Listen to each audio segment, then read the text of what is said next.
morning, ma'am, and to my fellow classmates. This is the report of Group 4. So we are going to report about assumption of arts and visual arts. To begin with, let me introduce the overview of our report for today.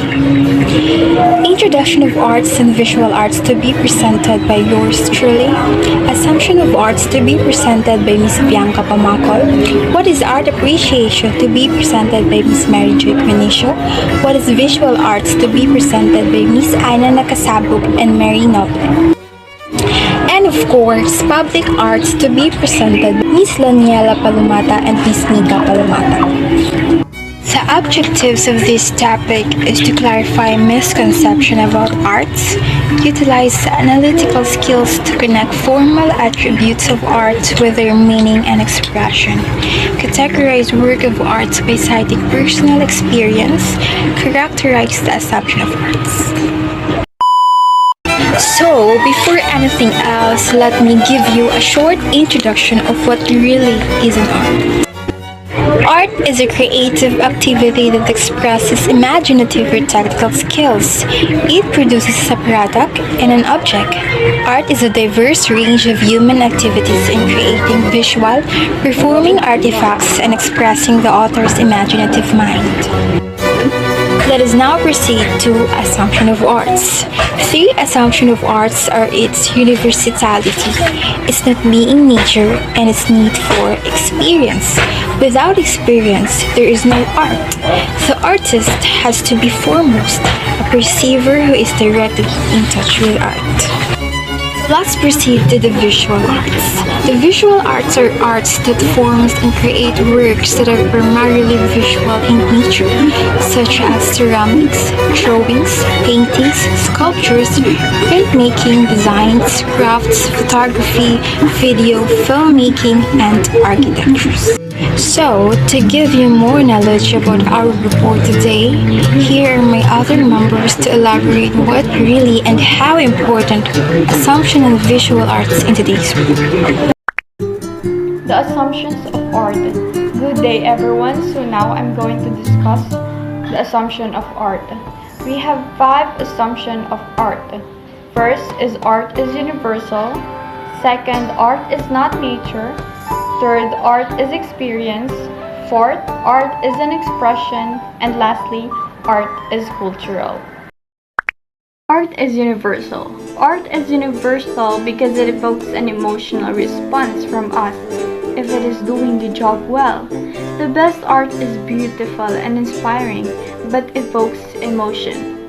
Some art as an illustration tells a story or shows you fantastic places or people. One example is the work of Rizal and Francisco Balagtas, not read because it's old, but they are beautifully written. Until now, the Noli Me Tangere and El Filibusterismo is being taught in junior high school. Art, regardless of religion, time, and place, are like and enjoy of people continuously. Art has always been timeless, spanning generations and continents through and through. Like nowadays, the older the artwork, the more meaningful and valuable it is.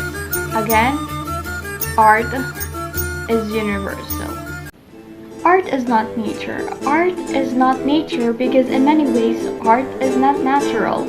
It is an artificial construct or created by man. If art is nature, then everything is nature. So it kind of makes the word nature redundant.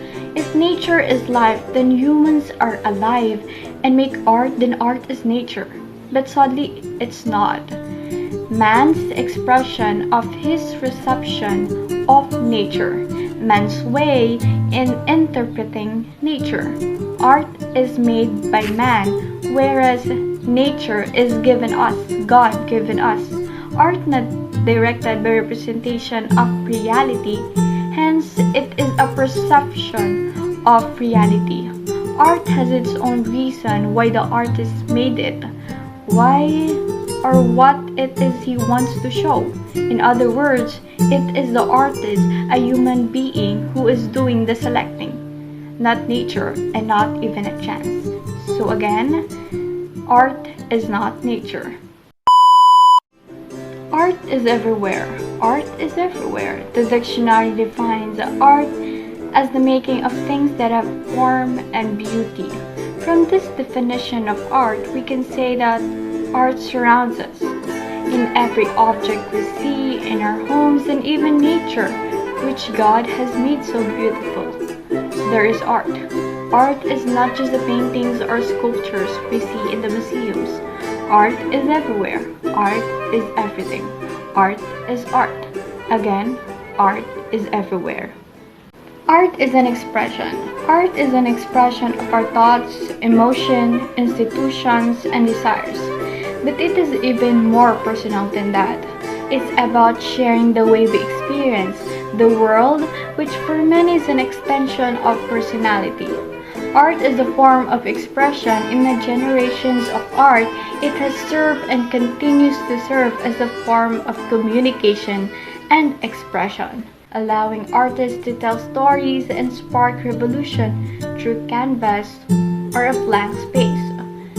It does not the detail but just an experience, actual of doing something, like for example, DJ, choreographer, painter, sculptor. All art depends on experience, and if one, I know the art is not as a fact or information, but as experience.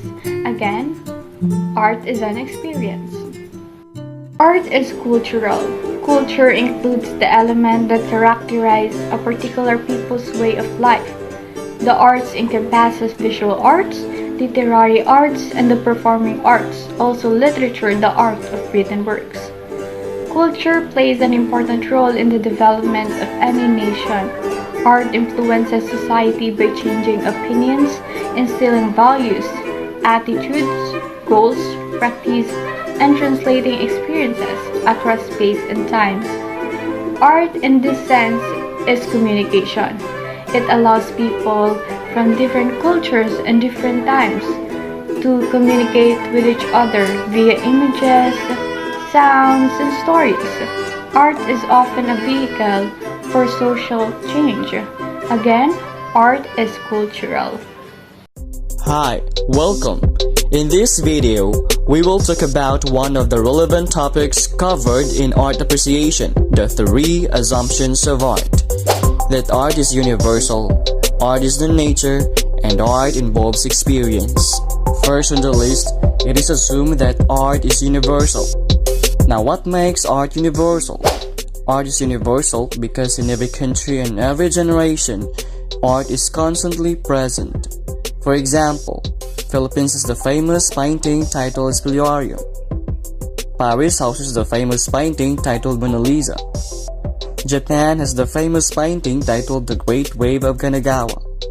And Norway has the famous painting titled The Scream. For a deeper view on this assumption, it is safe to note that Philippines is not the only country that creates artworks and houses old but good artworks such as the painting titled Spoliarium of Juan Luna, because art is universal. Other countries like Paris, Japan, and Norway also create arts and house their old but good and famous artworks. Oftentimes, people feel that what is considered artistic are only those which have been made a long time ago. However, it is important to note that this is a misconception because age is not a factor in determining art, because accordingly, an art is not good because it is old, but old because it is good. Regardless of the time, art exists and is crafted because the process of art is not restricted by time and place. The famous paintings titled Spoliarium of Juan Luna in 1884, Mona Lisa of Leonardo da Vinci in 1498, The Great Wave of Kanagawa of Katsushika Hokusai in 1831, and The Scream of Edvard Munch in 1893, regardless of their age according to time creation recorded, are still existing today because they are good paintings. Next, second on the list is the assumption that art is not nature. It is not nature because it is made by humans as expression of their reception or interpretation about nature. Please note that nature is created by God and is given to humans. To gain a broader insight in this assumption, let us take one of the famous Philippine TV fantasy series titled Encantadia. The series is a complete manifestation of the assumption that art is in nature, but is made through the writer's creative mind as a product of her reception about nature. Because there are no such powerful gems existing in reality that are used to control the elements such as water, fire, air, and earth. It is then important to note that one's reception about nature may include distortion, modification, or alteration of the reality to satisfy his creative imagination, that is, influenced of course by nature. This notion is a complete refute of the existing contention that in the Philippines, accordingly, some viewers of locally produced TV series and or movies find them very unrealistic. Lastly, third on the list is the assumption that art involves experience. You may take note that art is just an experience that depicts the actual doing of something. For instance, one cannot be a choreographer if he or she cannot even execute a single dance step. Or a sculptor cannot produce work if he does not know what chisel is. Or a painter is expected to know how to hold and use a paintbrush.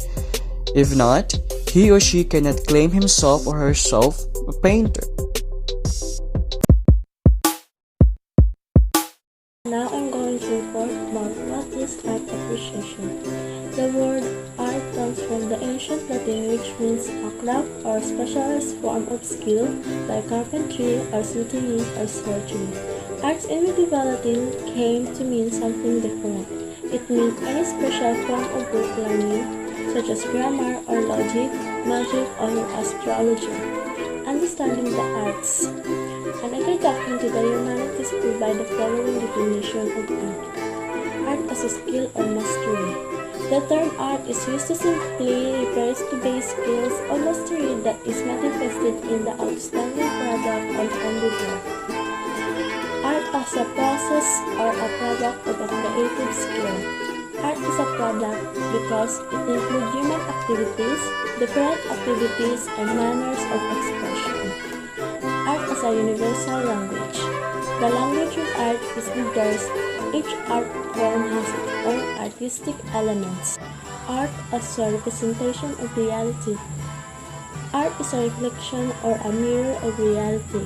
Art reflects the characteristic of a period. In the visual arts, pictures were represented in idealized flat forms to signify lack of focus on the material world. Medieval period, dominance of the church initiated the expressions of a spiritual truths. Art reflects the characteristic of period. The focus on the material world shown in the three-dimensional reality of landscape. Renaissance period, the value ascribed to the material world was shown in more defined and realistic rendition of the human body in the visual arts. Art reflects the characteristic of a period. This is manifested by the varied experimentations of artistic expressions. Modern period characterizes the not attainable, thus relativity is accepted and avoidable truth. Art shows the manner of existence of the people of long ago. We gain awareness that the people during the Old Stone Age lived in caves and that they manifested their artistry by drawing and sketching. Humanities and the art have always been part of man's growth and civilization. Three assumptions on art are its universality, its not being nature, and its need for experience. Without experience, there is no art. The artist has to be foremost a perceiver who is directly in touch with art. What is visual arts? The visual arts are art forms that create works that are primarily visual in nature, such as ceramics, drawing, painting, sculpture, printmaking, design, crafts, photography, video, filmmaking, and architecture. This definition should not be taken too strictly as many artistic disciplines. Performing arts, conceptual arts, textile arts, involve aspects of the visual arts as well as arts of other types.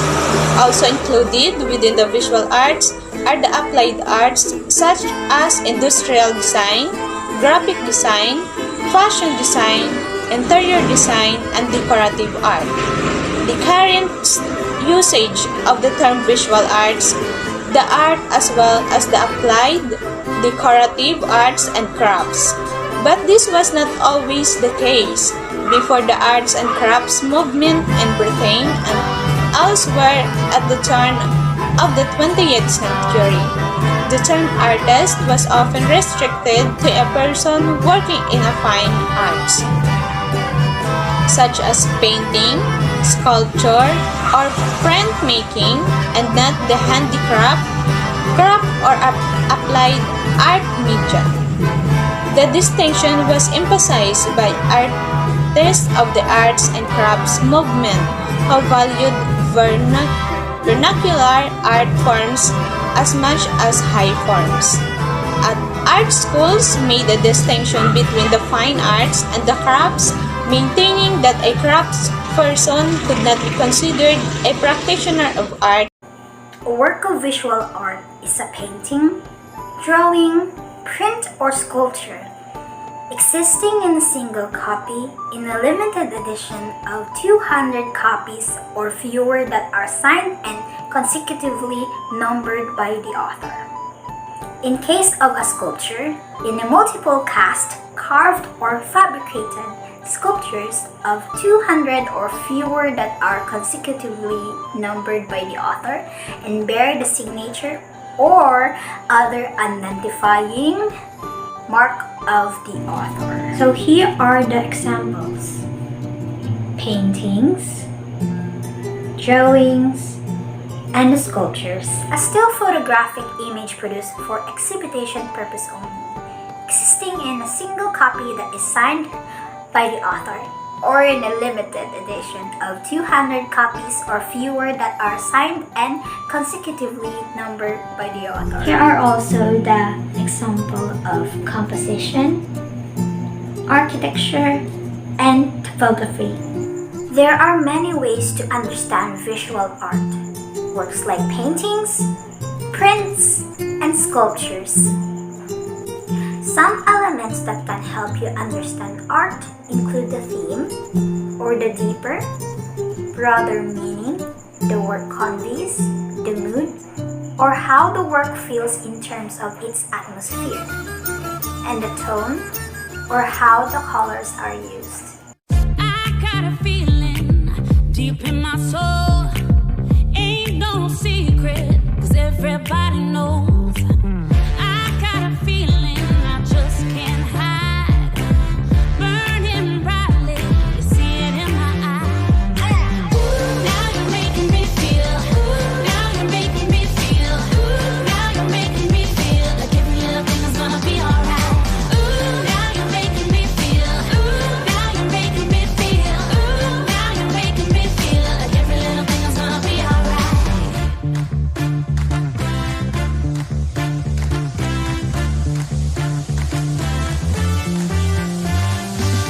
I got a feeling here in my heart, just believe it, knew it from the start.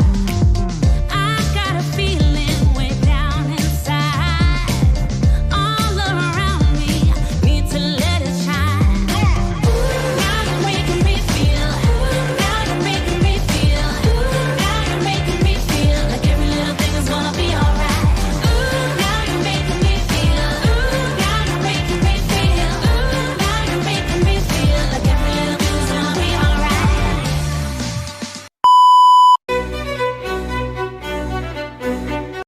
Public art is an art in a public space. Today, public art can take a wide range in form, size, and scale, and it can be temporary or permanent. Public art can include mural, sculpture, memorial, integrated architecture, or landscape architectural work, community art, digital new media, and even performance and festival art. In short, it is an art you will see in public from the word itself. Public art is in any media whose form, function, and meaning are created for the general public. through a public process. It is a specific art genre with its own professional and critical discourse. Public art is visually and physically accessible to the public. It is installed or staged in public spaces or the public room, usually outside.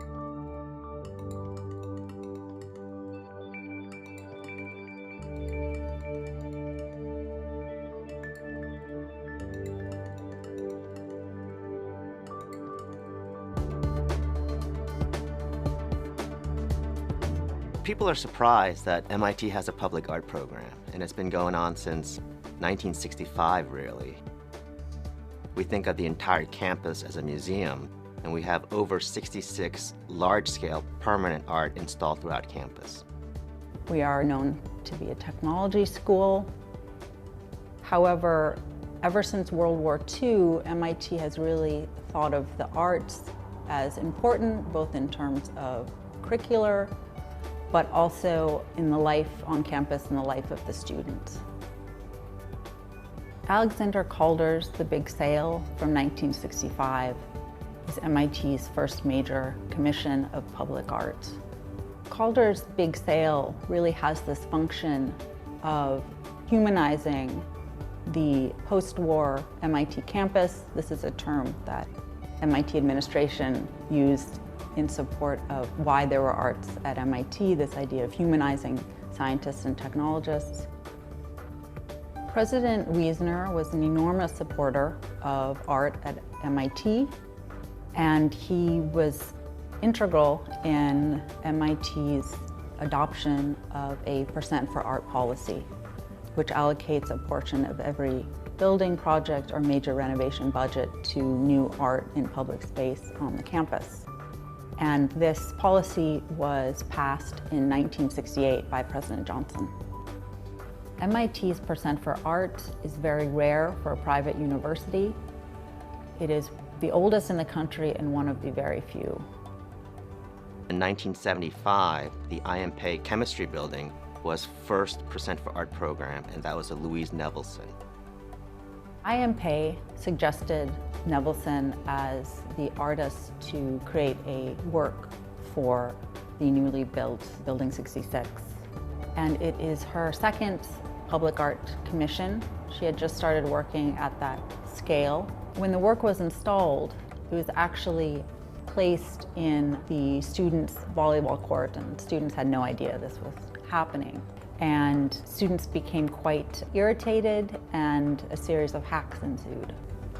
We learned a valuable lesson with that, and so we do involve students now in our process. What I find so exciting and fantastic about MIT is, in a way, we collect art and architecture. So as you walk around, you are surrounded by creativity and physical presence of art. Building like the Frank Gehry building, the Stato, which is an artificial intelligence and computer science building, or the Stephen Hall building, which is a residence. It really is just an amazing gift to the visitors. Dan Graham's Yin Yang Pavilion is from 2003. It takes the form of a very large yin-yang. Students have really engaged with the piece in a very MIT way. They place small rubber ducks in the water portion of the work, which can be a challenge in terms of maintaining the work, but the artist actually really enjoys this gesture of interaction on the part of the students. For those who know about the MIT Percent for Art program and the public art collection, it is considered world-class. But one of the messages we want to get out is that most Bostonians don't know that this public art exists here, and it's free, always open to the public, and so we want everyone to know about the collection.